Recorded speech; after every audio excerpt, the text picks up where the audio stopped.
All right, Gail, if you're ready, we'll go ahead and get started. How does that sound? I am ready. Thank you. Perfect. Okay, everyone, welcome to Building a Culture of Success, Leadership at All Levels. Our presenter today is Gail Alofsin.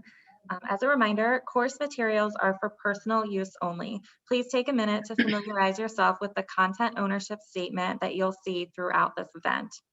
Gail is an author, speaker, university professor, radio show host, columnist, and business executive. Her management career spans over 3 decades in different roles. In 1999, Gail began teaching at the University of Rhode Island, where she has been adjunct faculty for 45 consecutive semesters. This is Gail's sixth UID conference, and I know she's looking forward to speaking with all of you today.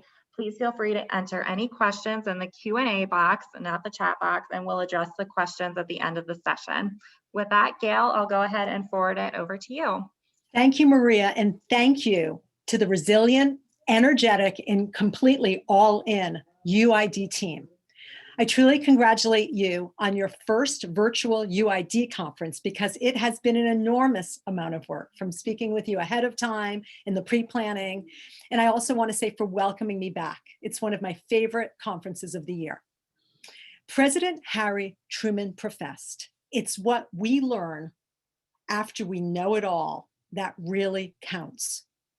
Technically, it's what you learn after you know it all that really counts. And the lessons I share with you today have been garnered through my whole life, as far back as age 7, when my first leadership experience was with the Girl Scouts. Then I also became the big girl that year because I became the oldest of 4 when my sister Marilyn was born.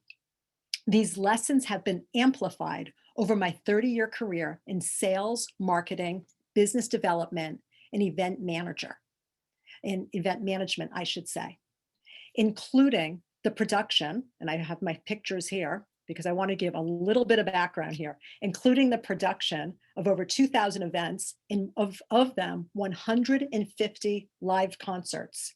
And let me tell you, there are certainly some leadership lessons, good and bad, and interesting, that you can learn from virtual rock stars.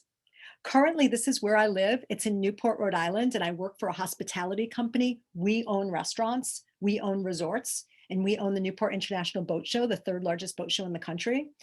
And in this capacity, I work with and talk with leaders every single day. This gives me perspective on what businesses care about and how they manage to lead. The classroom, I consider this my golf game. This was a year ago. This is what it looks like now. But in the classroom, again, the students give me so much perspective on leadership. Are they showing up? Are they getting their work in time? Are they putting their cell phones away? I happen to have a mandatory no cell phones out, but during Zoom, who can tell? And currently now, in teaching and training for over 2 decades as well, I love this because I have so much, like having that current information is really helpful from our clients, but also everything you learn from the audience. Some of the leadership lessons I'll share with you today are things I learned from the 2020 UID audience as well. This is us now too. This is us, and this is our life. We are on Zoom most of the time. Some of you may be back in the office, but I will tell you what's really important in leadership. There are 2 options. You're either all in or you're out. It's your choice. It's your choice whether or not you want to grow as a leader and serve people. You don't have to be a 4-star general or a celebrity CEO to lead. Absolutely not. You do your best from the position you're in because your piece of the puzzle is invaluable. It's just as important as all the other pieces of that puzzle. And when we lead from the seat we're in, as the title of this presentation lists, we build and foster a wonderful culture of success. So 2020 has been about resilience. A lot of us have been working from home. We're all here now. But I'd like you to type into the chat, if you have a chance, on some of the lessons you might have learned or some of the struggles that you might have had just through COVID, working from home, working from heart, in realizing, and maybe some of your lessons on resilience, some of the things that you learned, more time with family, more time really getting to know colleagues through maybe your Zoom after hours, more time really getting to know clients, because it wasn't all about picking up the phone and saying, hey, your check's due, or hey, you owe us this. It was more like, how are you? How's your family? What are you watching on Netflix? And resilience is really important, and resilience is a choice. One of my favorite memes that I received during COVID was, during our pandemic, was this. When written in Chinese, the word crisis is composed of these two characters, one representing danger, the other representing opportunity. Very interesting. And for 2021 opportunities, we're well into Q1. My question to you is, what's your next? Because you are your choices, and it's on you. It's completely 100% on you, on what your 2021 is going to be for your team and for yourself. When you choose, you want to make sure you're choosing to see opportunity. This is my sister's dog, the Dude. My sister Jen, it was myself, my brother Mark, then my sister Jen. When her daughter Cassidy was 3 years old, Jennifer got pregnant with the triplets. So she had 3 more daughters. So her daughters, what is that now? Okay, so 4 daughters under the age of 3. That's a lot. The Dude was in for a rude awakening. Every single day, the Dude went over to the cat door to just stick his head out there, and because in his opinion, he thinks he's svelte enough to get through that door. And what this illustrates is, we don't see things as they are, we see things as we are. So as we are as leaders, as we are with resilience, it's on us. It starts with our mindset and our attitude as far as leadership goes. So I want you also, if you can, to just type into the chat. I talked about like your personal journey through COVID, but again, if you had anything positive come out of the pandemic, anything that you feel like you became a better leader, what some of the skills are that were honed. And why this quote, we don't see things as they are, we see things as we are, we have to remember the whole total of us is all the experiences that we've gone through life and the way we view things through our lens. We see the world through our own personal lens, and this influences everything. So we'll refer back to this more and more. Leadership versus management, the differences and the synergies. So leadership refers to an individual's ability to influence, motivate, and enable others. Influence is the crux of leadership. Leadership is getting people to understand and believe in the vision that you set for the company. Really, really important. Managers have people work for them and make sure the work gets done. I remember my first year as a manager was back at 17 years old, big leader here, big ego with a big leader, when I managed the ice cream shop. And part of that management, and I was so proud because I had worked in it the summer before, and now I was manager and I had the key. And I was so proud to have that key. And part of it was I didn't have to clean up at night anymore. I did the money, made the schedule, and then I'd be like, there while people were mopping and cleaning up the store. I went home and I said, Dad, Mom, it's really great. I don't have to mop up at midnight anymore. 1 o'clock, actually, it would end late. I just get to be there, and I put the music on and, get everything ready for the next day. My dad said, well, what do you do when you're done with that? Well, I just watch everyone mop. Oh yeah, big leader here, huh? He's like, why don't you pick up a mop tomorrow and help them, and you'll all get out of there sooner. Put on some great music and rock out. I'm like, you know what? I'll do that. And the next day I went in there and everything changed. And I'm not saying I'm so great. It was my dad's idea. But now we were all one, because it doesn't mean that leaders always have to put their hands in and jump in. You may be working on so many other things, but when you do illustrate that you've done the job, that you understand the job, and you're not too good to mop a floor, things change. So one of the things though with leadership and management is they are synergistic. So while management for the most part is focused on administering, ensuring day-to-day activities that are, making sure the goals are met, while the leader is more about vision, leadership and management are synergistic and they're complementary. I believe that the best leaders have a little bit of both. If you can type into chat, if you have a minute, leadership, what it's not. And I have some of your words from last, I have some of the words that were typed in last year, or actually they were spoken last year at UID. But leadership, what it's not. It's not rude. It's not rude regarding feedback, like when somebody gives you candid feedback. It's not narcissistic. It's not selfish, power hungry, self-centered. You've all worked with people like this. It's not impatient. It's not being a micromanager. So if you type in a couple of words, that will help you and your colleague. My first boss gave me sage advice, Susan, my first boss out of college. I worked for a cruise line at that time. And she said, Gail, I want you to keep a journal. Keep a journal of actions that you appreciate and would like to emulate the way that people are in the workplace. She didn't use the word leadership, and actions that you would never want to be aligned with. And when I kept this journal, I would write, I'd go home at night, not every day, but probably 3 days a week, and write about things that happened in the office. In fact, my book that I wrote, Your Someday Is Now, What Are You Waiting For, is 100 interviews with different business professionals, but it's also a lot of leadership that I experienced or witnessed that goes unsaid within the pages. What she also taught me, which is important, is knowing what not to do is as important as knowing what to do. And that was further emphasized when I was working with a company called H.H. Brown on one of their products called Born Footwear. We were launching Born Footwear in the Northeast. And when I met the president of Born, he said, Gail, we've chosen to align with you and your company.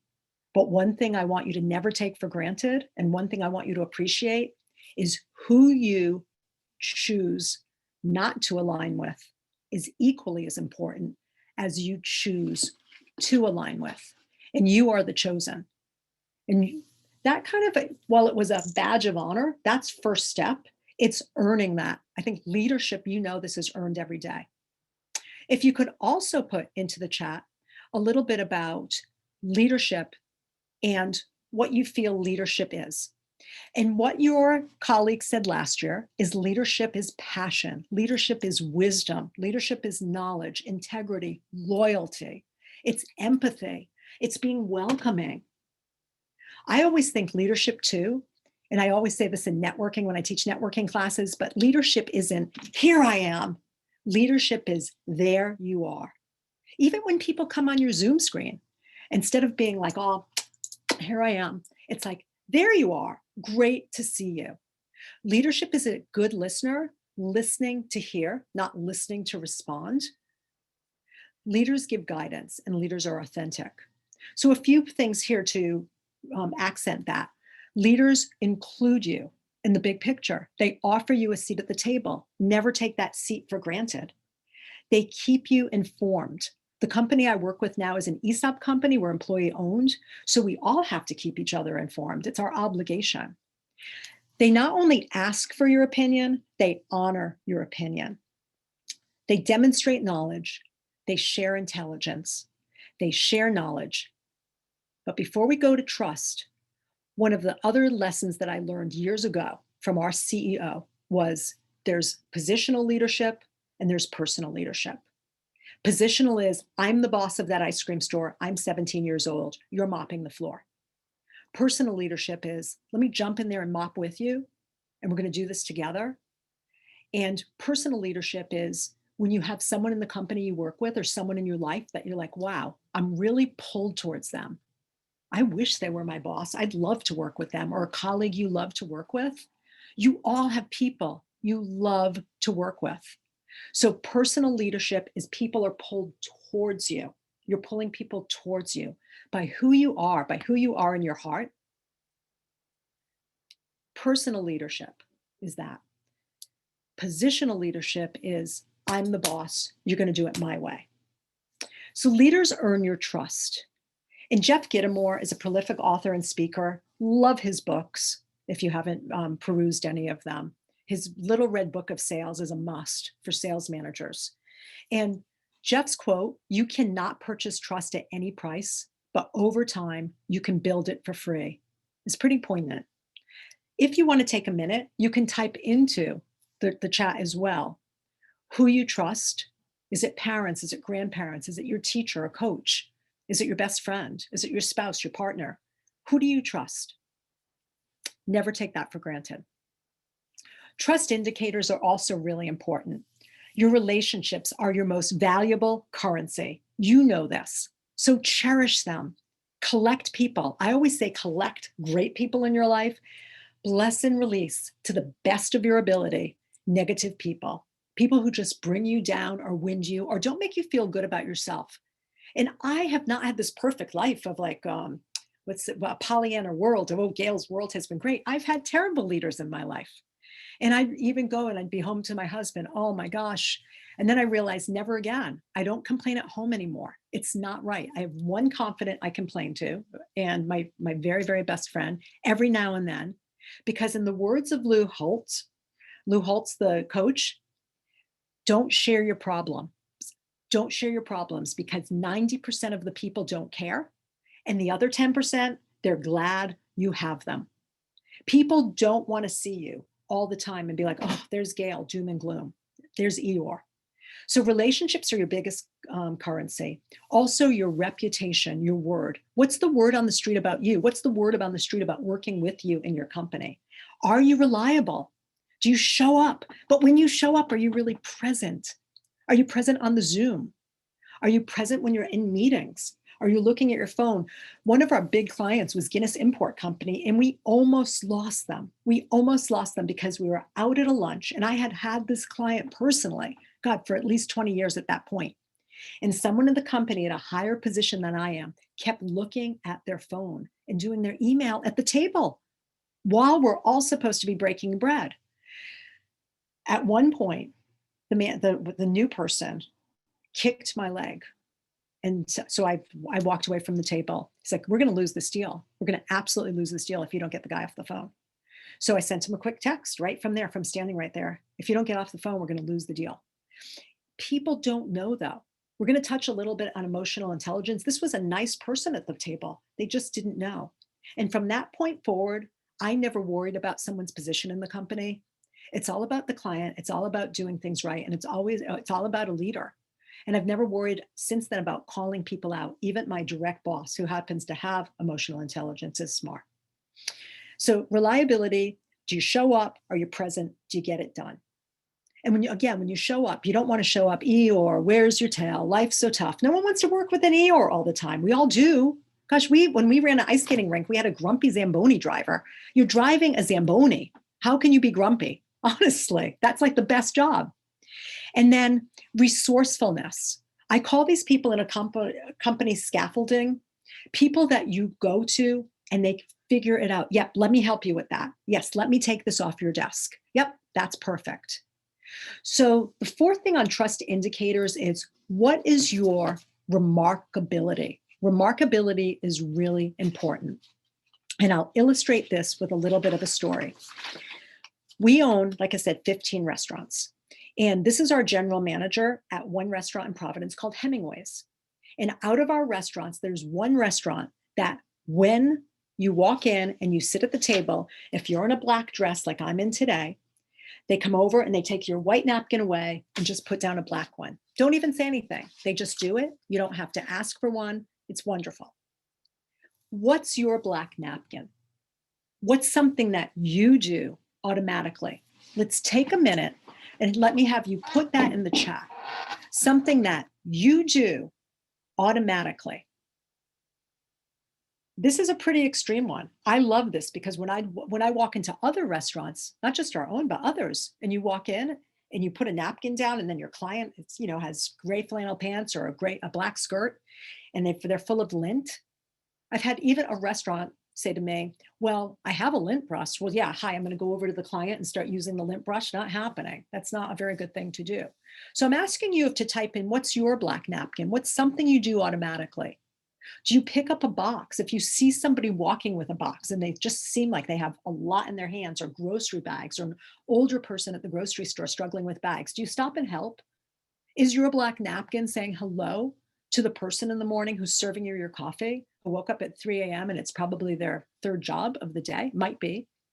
What is your black napkin? Just something that you do. Being kind can be a black napkin, holding open the door for someone behind you. So one example I'll tell you of another black napkin while you're typing yours in is Beatrice.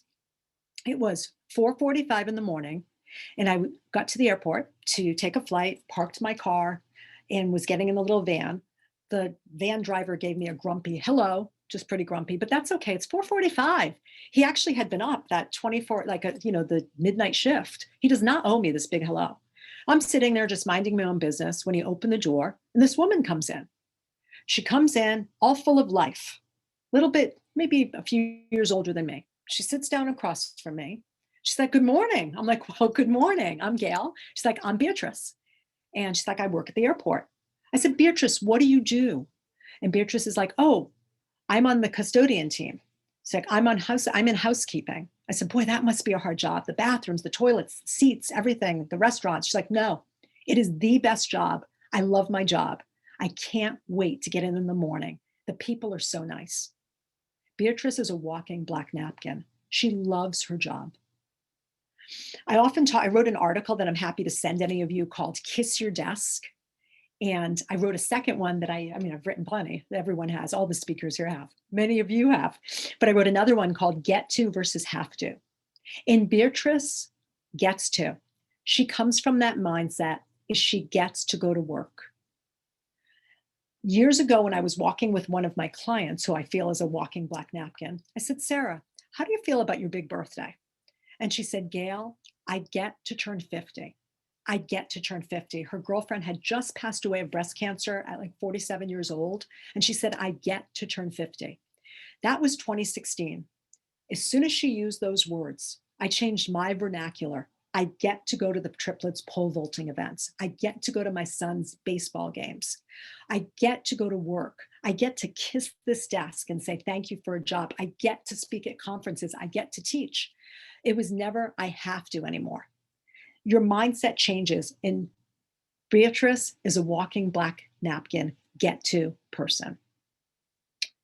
So a little bit about leadership styles, because this is interesting and you have to figure out what's yours. So I've got 3 examples here. I'm going to start with democratic. Leadership styles are democratic, autocratic, laissez-faire. They can be distilled to this, and most of us are a hybrid. We're best when we're a hybrid. Pepsi has been one of our clients for 30 years. And one of my favorite CEOs, I did not meet all of them, but one of my favorite, who I did have the pleasure to work with or interact with through her team, was Indra Nooyi. And Indra personifies the democratic style. She wants to engage as many people as possible in decision making, from the people on the street, because they're seeing all the innovation. They're seeing what the competitors are doing. They're seeing how tough it is to get product on shelves or product in restaurants. So she was renowned for that. But there's one other things besides including people that she does, or did at the point, she's no longer the CEO there. Would you believe that she would write 400 thank you notes every single year to employees' parents? That's pretty black napkin. And the reason is she was so grateful to her parents for being responsible for where she is in life that she wanted to take time to write a note to her employees' parents. That's a lot of effort, finding those addresses, finding out the names. So autocratic, we have Jeff Bezos in the middle. There's nothing wrong with being autocratic. At Amazon, things are moving fast. In your company, things are moving fast. There's times that you have to be autocratic. And by employing this autocratic style, Jeff's biggest focus is really raising and exceeding customer satisfaction.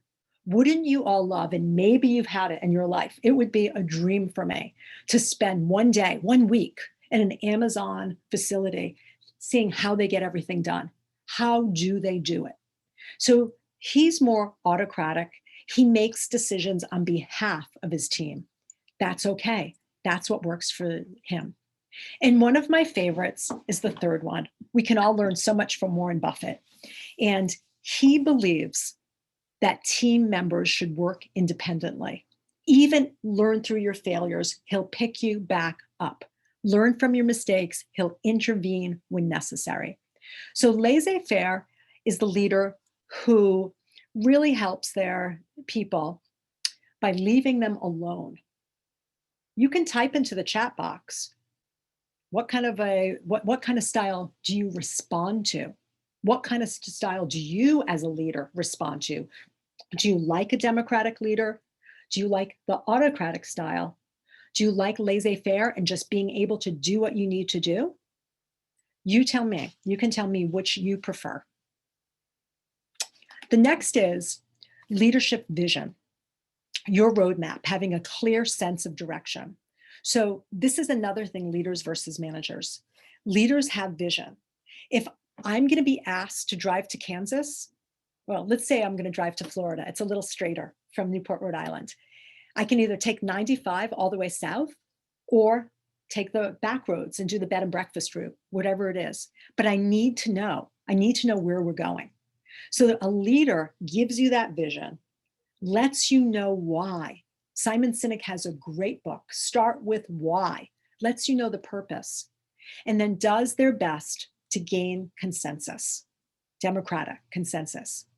So when you think about ways that you can become a better leader in 30, 60, or 90 days, have you thought to almost take a little journal and write it down? Write down ways that just you can become a better leader. Nobody has to see this. Let me grab this. You can either type it into your phone, you can type it in computer notes, you can keep a little journal, whatever better for you. My way that I'm always working on, my personal way, is time management. There's so much I want to do. There's so much I want to do all the time. So it's blocking that time and ensuring, as a leader, as a spouse, as a mom, I'm also making sure that family activities are in pen. Please walk away from this session if you don't already do it, to make sure your family activities are in pen. I spend an awful lot of time with aging relatives and love it. Absolutely love it. I don't complain, oh, I've got to go like see my Aunt Terry, see my mother-in-law. My mom and dad are pretty young, so I do see them. I want to see them I don't have to. I want to see them every single weekend. Love seeing them. But spending time with people who might be failing or a little older is a gift for you. It's a gift and what you can learn. So leadership roles and challenges, back to this. Great, Gail. Vision, I can hardly keep my head up. I'm like Sisyphus, remember in Greek mythology, pushing the rock up the hill, up the hill, up the hill. And what happens when Sisyphus gets to the top? The rock comes back. So a couple of ideas on controlling your time. One is eat a frog for breakfast. Mark Twain professed, he was a prolific author, and I grew up in Connecticut. He professed if the first thing you do in the morning is eat a live frog for breakfast, nothing worse can happen to you all day. I'd sort of agree with that. And what happens is when you eat that frog, it's in your belly and it has you jumping and running around all day long because you've done the hardest task, or you've started the budget, or you've had that difficult conversation. Back in 8th grade, my professor, my teacher, Sister T, she used to have us turn the microwave oven on for 20 minutes and say, just work on that subject for 20 minutes. So while she didn't say eat the frog, she said, turn it on. And when the microwave goes off, you don't have to do anything else. And that, after that, you do not have to continue your math. You don't have to continue your science. Just try 20 minutes. So if you can do this, if you can like eat that frog and maybe set your timer to start stuff, all of us have things we don't want to start. The next is 10 by 10. Leading a sales team, when I did lead a sales team, it was 10 contacts, 10 points of contacts by 10 in the morning, because we got in around 8 o'clock. And I'd say by 10 o'clock, whether it's an email, whether it's a handwritten note, whether you Googled someone, 10 contacts by 10, 10 connections by 10 in the morning. Just make contact with a client or a prospective client or a past client, or learn something. So we did 10 by 10. That can be 10 by 1. That can be 10 one day a week. But write your goals down, write your to-do list, 10 items, get them done. Try not to get mired in the minutia.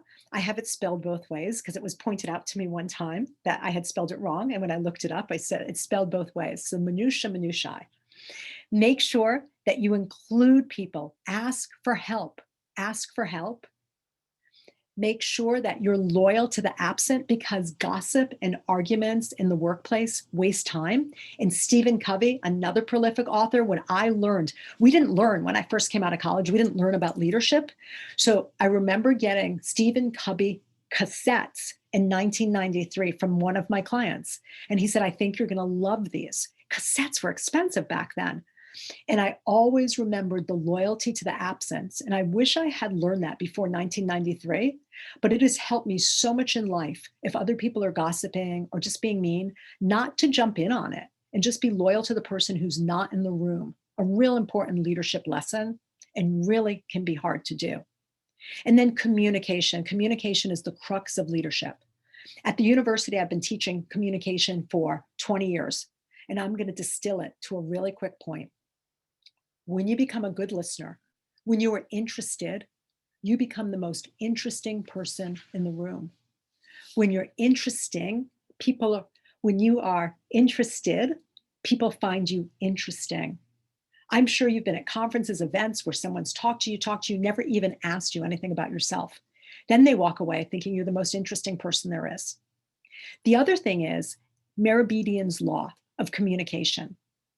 We lose 93% of communication in email and in texts. 93, because 55% of our communication is our body language. I am so psyched to be here with you today.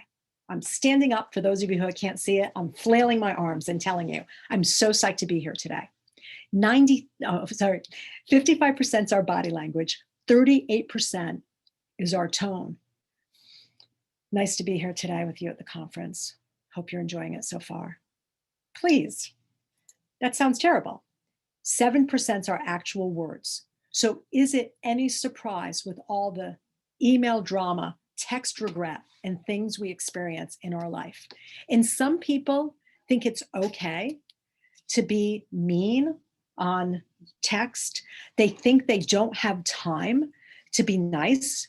And this is referred to as cyber incivility. I think it's terrible for people to be like this. So I suggest you master your moods because you can't change anyone else, and you're going to get emails that hurt, emails that scar, emails that affect you. So you have two choices. You can reinterpret and realize, wait a minute, do I not like that person? And that's why I'm reading their email that way. Or you can also just relax and release your anger. Google deep seal breathing and practice it. Or if you're in a hurry, do what our HR director told me years ago, one of my HR friends. She's like, Gail, when you're mad, count from 40 backwards. Count from 40 backwards. So that is another, I'm getting the signal here that of how much time I have. So that is important. If you count from 40 backwards, you'll never get there. Just make sure. I remember being 40, 39, 38. She's like, Gail, not out loud. You don't count out loud. Okay, that's all great, Gail. That's all great with time management. But part of my day as a leader is conflict. It's conflict, and this affects our culture big time.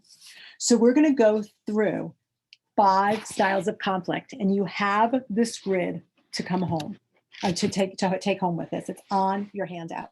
I have this printed out and on my wall. I think it's a very, very important grid. When your concern for yourself is high, if you look in this Venn diagram, when your concern for yourself is high and your concern for other people is low, you're competing. And the goal is to win. When, in the next quadrant here, your concern for yourself is low and your concern for the other person is low, you are avoiding. And that's not good either, because you're ignoring a conflict, hoping it will go away. Now here on the lower right, when you have low self-concern and high for the other person, you are accommodating and you're sacrificing so that the other person will win. When both parties give up something, and that's in the center here, you're compromising, which is okay, but the best is collaborating. When you have high concern for yourself and high concern for others, when you collaborate, you reach win-win decisions. That helps with a culture of success. It helps with a culture of success because people understand that the customer, the colleagues, the company is what's important, and collaboration will really push that forward. So I think the 5 styles of conflict, again, classic communication. And finally, emotional intelligence. If you have not studied emotional intelligence, I highly recommend picking up a book by Daniel Goleman, or just reading more about it. Emotional intelligence is your mindset, it's your actions, and it's your accountability. It stems from those 3 places. So emotional intelligence is something that we teach at the university, and it's something that it's something that we all need to learn more, because it's being aware. What EI refers to is a person's ability to perceive, actually express, accurately express emotions, and to understand and manage emotions for your own emotional growth. But it's also awareness of other people so that you can react and respond. You may be in a situation where someone is irate and or non-responsive or just won't listen. This happens everywhere. So it's your ability to manage your emotions and do your best to manage the emotions of someone else. Leaders who study EI, which is also a play on the more familiar term intelligence quotient, IQ. Some will argue EQ is just as important, if not more important. EI and EQ is just as important, if not as important as IQ. And leaders with high emotional intelligence are more effective at influencing others, overcoming conflict, demonstrating leadership, collaborating, from our last slide, collaborating with a team, and managing change. Emotional intelligence is a game changer, and it's something we have to practice every day. We've all been around those Danger Will Robinson people. Am I dating myself with Lost in Space? I might be. So again, to close on emotional intelligence, it's usually comprised of 3 major competencies: your emotional awareness, your management of emotions, and your relationship management. Because in the end, as we said in the beginning, it all comes back to relationships. That's all great. But the best part about EI is that it's going to increase productivity in your office, while when you don't have emotional intelligence, it lowers your productivity. And there are so many studies on this, and there's so many articles that you can read to learn more about it. In the end, with emotional intelligence it's remembering that you may not be able to control the situation, but you can always, always control your reaction. This is my morning walk. I walk by this every day. If I'm in a bad mood, that's on me. So I want you to type into the little box or type into chat, ways that you snap out of it. You're in a really bad mood. What are ways that help you snap out of a bad mood? And you can just type that into chat. Is it music? Is it song? Is it dance? One of the things I do that I love doing is waking up in the morning when I come into the office, putting on Bruno Mars' Uptown Funk, and I dance my way into the office. Like, I'm just happy, dancing my way in. The other thing is I'm grateful. I am grateful every day, and I remind myself. I think it's painted on my face that I am a very, very grateful person. Even during COVID, I've been thinking about what I'm grateful for. The fact that this is my walk and I smell fresh sea air every single day. I'm walking where people go on vacation for a week a year. The other thing is serving others. I love serving others. I've been volunteering since the age 7, like I told you, with the Girl Scouts, but it really amplified at age 19 when my father, I'm pictured with him below here in that slide, founded the Haitian Health Foundation in Jeremy, Haiti, after he was given, by 3 doctors 1 year to live. He calls it 30 long years. He's still alive now, and the Haitian Health Foundation is thriving we take care of 250,000 people a year in Jeremy, Haiti. This year has been the first year I haven't been able to fly down since I was 19. We weren't able to go in 2020, but I can help Haiti here. And I love helping all these other nonprofits as well. I enjoy sitting on boards, but I want to be that board member that gets their hands dirty, that gets things done. I don't want a board seat for a board seat. So another way to snap out of it when we talk about this is to serve others. And finally, Michelangelo, his words were ancora imparo, and yet I am still learning. So a few things as we wrap up today are remembering you get to attend the UID conference. I get to meet you today. Smile, show your teeth. People can see you smiling behind that mask. They can see it. I had one of the best cups of coffee in my life from a young lady who was smiling behind her mask. Her eyes were wonderful, made me feel great. Remember, you are your company and you are your own brand. And it goes back to the dude, that dog at the beginning. We don't see things as they are. We see things as we are. So not everyone's going to like you. Get over it. Don't worry about it. Get out there and be your best and do great for your brand, for your company. Learn, get things done. So in your next job, you're bringing all those skills and all that positive energy to that. And the last is re-recruit. What are you so angry about? If you have employees who aren't doing their job or you don't feel good about these employees, think back to why did you hire them? Or conversely, why did you take the job? And kiss your desk and start appreciating things in your life. Why did you marry your spouse? Why are you friends with that person? Why are you helping that charity or board? So ancora imparo, I am still learning. And in the spirit of learning, the Japanese have an expression kaizen, Kaizen, which is all about lifelong learning. So I encourage you and I ask you to type into the chat to listen to podcasts. These are 5 of my favorites, but I also just learned about a new one. In fact, I'm going to be on it next month, so I'll post that on LinkedIn. Any of you who want a LinkedIn, I'm Gail Alofsin. I'll have my slide up in a minute.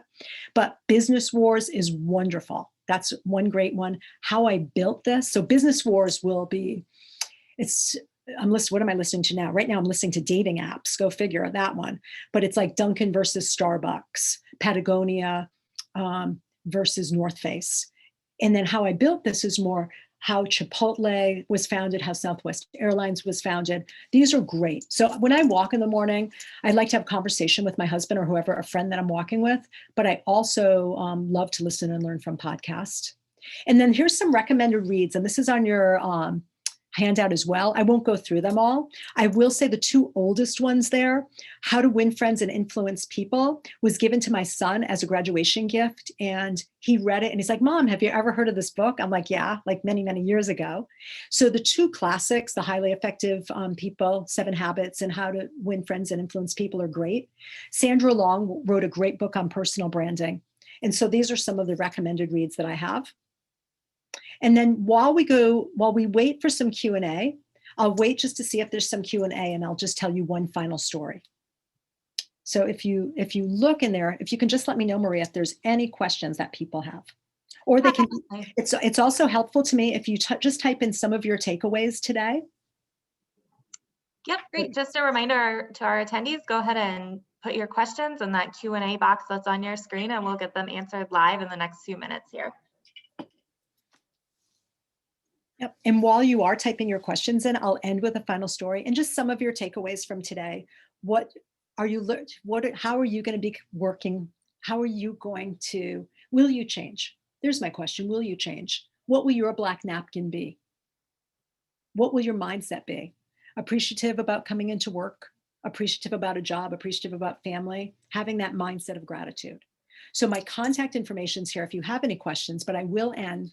The final thing is what I learned in 8th grade, because it's very important. I think it's as important then as it's as important now as it was then.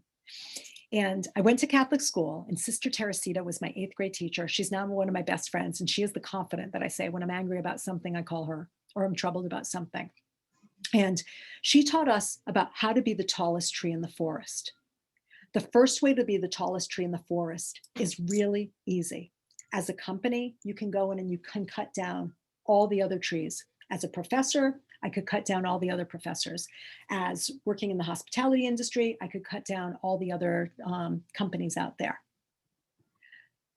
The best way to be the tallest tree in the forest is to make friends, to fertilize people around you, to teach people, to learn from people, and to grow this forest of support. Some people will be more successful than you. Some people will make more money than you. It just depends what's success to you. Some people will be happier than you are. But in the end, be happy for other people, because the people who champion others and build a forest of support and goodness around them, when the wind and the rain and the elements come in, you are so surrounded with love and support that nothing's hurting you. While when you're umbrellaed, you're literally umbrellaed with support, while the tree that went down and cut down everyone else for their gain is standing there completely stripped, cold and wet, with no support, shivering in the woods.